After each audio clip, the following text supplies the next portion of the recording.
Olá, a pergunta é o que eu penso do Dietrich Bonhoeffer. A pergunta veio, segundo a pessoa, por um motivo. Foi lançado um filme sobre a vida do teólogo e pastor do século XX e poucos luteranos, segundo essa pessoa, estavam comentando a respeito.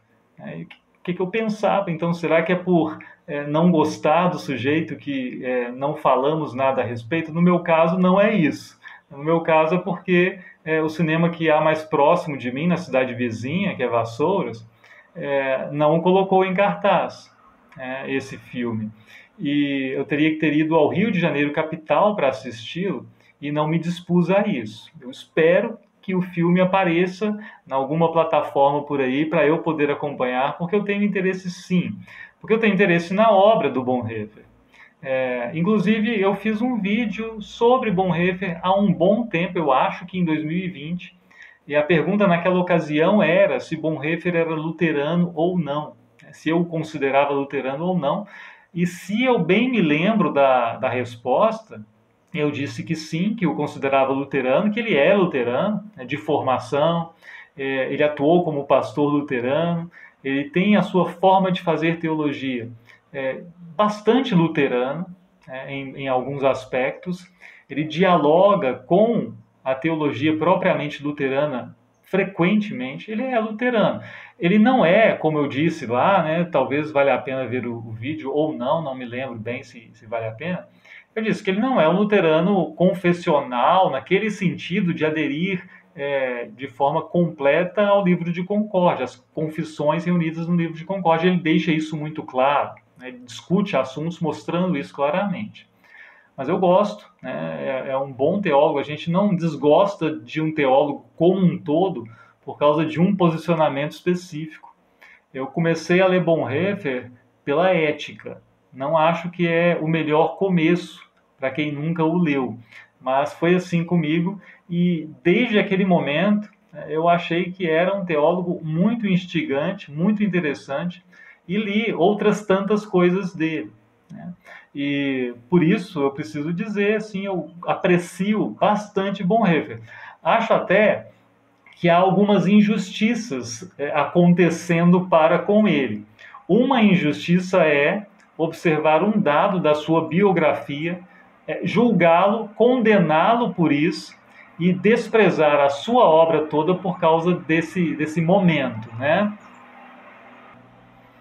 Eu pausei o vídeo aqui por um caminhão especialmente barulhento e lento que vinha passando.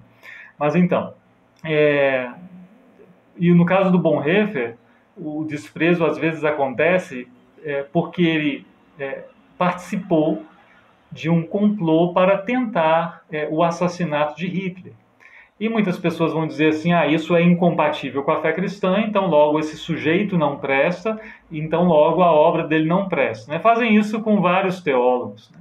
Também com Karl Barth, por exemplo, que tem um problema moral na biografia dele, e logo se apressam a dizer: ah, como pode ser um cristão e escrever boa teologia se viveu praticando isso, né? E fazem isso por causa de algo da biografia e às vezes por causa de um ponto específico da obra também da pessoa, do pensamento da pessoa, né? Para manter a comparação com Karl Barth, muitos dizem: ah, mas ele foi um universalista, então a obra dele não presta. Né? Então não vou ler a dogmática da igreja porque ele é a favor de um universalismo estando no caminho ali com Orígenes de Alexandria, por exemplo. Né? No caso do Bonhoeffer, surpreendentemente, afirmam que ele defendia um secularismo, né? Que ele defendia a noção de um cristianismo arreligioso.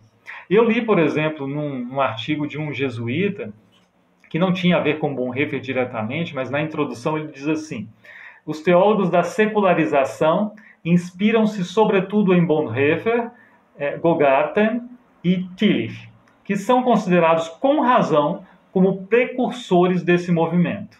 Certamente pensando nessa noção de cristianismo arreligioso do Bonhoeffer. Aí é de negação, né, um cristianismo não religioso.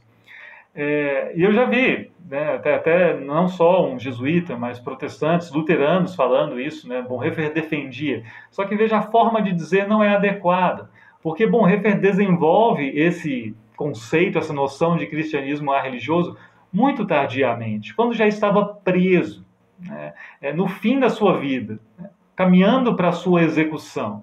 Não é algo que está na obra de Bonhoeffer como um todo. Você pode ler Bonhoeffer por muito tempo, ler vários livros e pensar assim, tá, mas cadê esse negócio de cristianismo religioso que eu não encontro em lugar nenhum? Pelo contrário, né, se você ler o que ele diz sobre vocações, profissão, na ética, é muito parecido e é muito inspirado no que nós encontramos em Lutero e na teologia luterana do século XVI. Não tem nada de pró-secularização, nem de resignação a um cristianismo religioso. Então é outra injustiça que eu vejo com Bonhoeffer, e principalmente quando se dá destaque a isso. Ou seja, isso é uma pontinha no final da sua obra, e você julga toda a sua obra e pega isso como sendo propriamente e caracteristicamente do pensamento de Bonhoeffer. Não é. Não é. Eu queria fazer só mais 2 comentários bem rapidinho, né? Eu acho muito interessante o Criação e Queda, que é um livro das aulas de Bonhoeffer sobre o Gênesis, uma coincidência para com Lutero, né? Que nós temos também a obra, as leituras sobre o Gênesis de Lutero, que são também aulas, né? Há, claro, diferenças grandes entre os dois, o que os dois fazem, falam, a forma de pensar o Gênesis, porque estão em contextos completamente diferentes, são pessoas com formação completamente diferente, não tem como esperar que seja parecido, né? Os problemas com os quais Bonhoeffer lida são outros, mas há uma convergência muito interessante, porque ambos são extremamente cristocêntricos e cristológicos na leitura que fazem do Gênesis. E isso é muito interessante. E é claro que isso é mais surpreendente em Bonhoeffer, porque é um sujeito do século XX, quando não se espera que um teólogo, professor de teologia, faça isso. Leia o Antigo Testamento, a Torá, assim, e ele faz isso, né, de forma muito interessante, né? Então eu acho uma leitura muito boa. Não é uma leitura para assim, eu vou ler no fim de tarde, sentado em qualquer lugar, sem conversar com ninguém, e vou só me inspirar. Não é, também. Para quem busca algo assim, eu sugeriria começar lendo Bonhoeffer pelo Tentação. É mais nesse estilo. Vida em Comunhão é outro, né? Até o discipulado, embora o discipulado eu acho que já implique em algumas dificuldades também. Mas eu não quero discutir tudo isso aqui, né? Não estou aqui fazendo um pente fino para dizer o que é bom e o que não é bom em Bonhoeffer. Eu digo que há muita coisa muito boa. Não é boa assim, é boa porque você concorda porque concorda e simplesmente repete o que você leu em outros lugares. Não. São coisas boas por serem, às vezes, coisas ousadas sendo boas, né? E coisas muito próprias dele e muito pertinentes. Eu quero terminar esse vídeo lendo um parágrafo de Bonhoeffer. Espero que consiga fazer isso em 1 minuto. É um parágrafo que está na página 117 do Discipulado, né? Que diz assim, e talvez se entenda o motivo de eu gostar disso aqui, né? Mas não somente o julgamento é proibido aos discípulos. A anunciação ao outro da palavra salvífica do perdão igualmente tem seus limites. O discípulo de Jesus não tem o direito nem o poder de impingir a palavra da graça a qualquer pessoa, a qualquer hora. Toda insistência, o correr atrás do outro, o proselitismo, toda tentativa de convencer o outro por força própria, tudo isso é vão e perigoso. Vão porque os porcos não reconhecem as pérolas que são atiradas a eles. Perigoso, pois desta forma a palavra do perdão está sendo profanada e o outro, ao invés de eu lhe servir, está sendo induzido a pecar contra as coisas sagradas. E mais, os discípulos pregadores se expõem ao perigo de sofrerem dano por parte da fúria cega dos endurecidos e obcecados, sem necessidade e sem proveito. A dissipação da graça barata enfastia o mundo. Assim, afinal, o mundo acaba voltando-se violentamente contra os que lhe querem impor o que não deseja.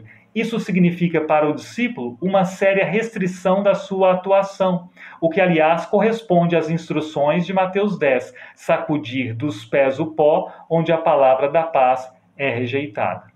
Eu vou até aqui. Bênção de Deus, um grande abraço e até a próxima.